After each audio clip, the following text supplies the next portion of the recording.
everyone, it's Amy with East Valley Moms, and I'm so excited today to bring back our Ask the Pediatrician series with Phoenix Children's Pediatrics.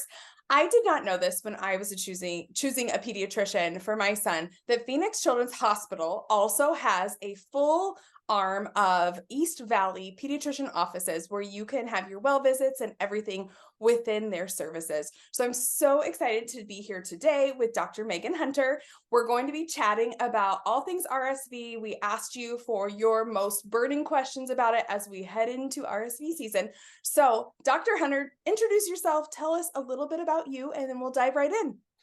Awesome. Thanks, Amy. Hi, everybody. My name is Dr. Megan Hunter. Like Amy said, I am a general pediatrician here in Gilbert through Phoenix Children's Pediatrics. My office is the North Gilbert location, which is on the crossroads of Gilbert and Baseline. I have been a general pediatrician here with Phoenix Children's. This is going into my third year here, originally from the Midwest. And yeah, happy to be here and chat about all things RSV. Awesome. Thank you so much for your time today. I feel like sometimes RSV is confusing about what is it? It's not a cold, but it has a lot of the same symptoms as a cold. So how do you know when it is more than a cold? And just give us kind of that parent 101 about RSV. Yeah, that's a great question. So RSV is the actual name of the virus. So it's respiratory syncytial virus. And in some people, it actually does just cause a cold. When we get worried about it is in the little babies. So typically in kids under 2, the virus RSV can lead to a more serious respiratory infection, and that's called bronchiolitis, which is kind of basically like a cold that's gone from the nose to the chest to the lungs. And so that's the part of RSV that we hear about all the time in the media, and that's what kind of gets its name, is because when the little kids get sick with it, it can cause a lower respiratory tract infection. And same for elderly too. Okay. And speaking of that, it seems like, is it in the media only, or is it true that more kids are getting hospitalized for RSV? I feel like last year I heard about so many stories, including a gal on our team whose little one, who's probably 6 months old, so he was still pretty little, got RSV. And so what do you think? What have you seen in your practice? Yeah, I think we did have a couple quieter years of RSV with COVID when we were all home and not being around other people as much. Since those mandates have kind of been lifted a bit, I think that's the reason why RSV has kind of become this new thing. It's not a new thing, but I think it's kind of becoming more of an issue again because we're all out and about and in daycare and all the things. So yeah.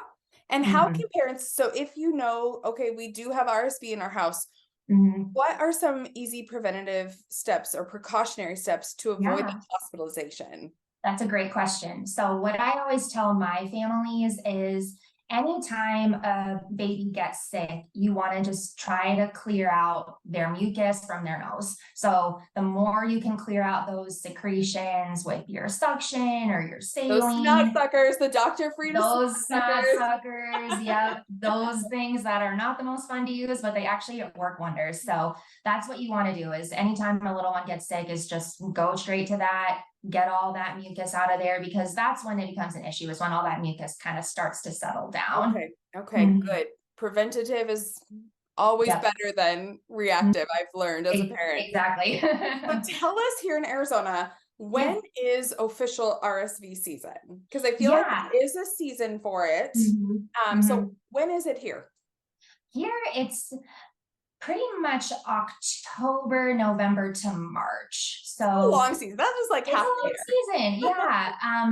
In past years, I feel like kind of December, January has been kind of the peak, although since COVID, it has kind of started to become a little bit earlier. Like last year, we had an earlier RSV and flu season. So it's hard to predict exactly when it's going to be, but typically like mid to late October is when you're starting to kind of see more RSV. Okay. Yeah. And it's all the same preventative, like well hygiene things to not spread any virus, right? Washing our hands a lot, keeping those kids home if they're sick. I know sometimes that's so hard to do as parents, just want to keep your life going, right? Uh-huh. staying home when you're sick, those sorts of things. But also being home, sometimes I hear about, it's spreading through the family, right? So one person Mhm. gets it and then it's just Yeah. a domino effect. So do you Mhm. have any tips for larger families, especially on Mhm. a RSV touching surfaces? What is your Mhm. best recommended? I feel like I have personally struggled with this too, like knowing Mhm. what is the best way to clean your house after a big virus has gone Right. through your household.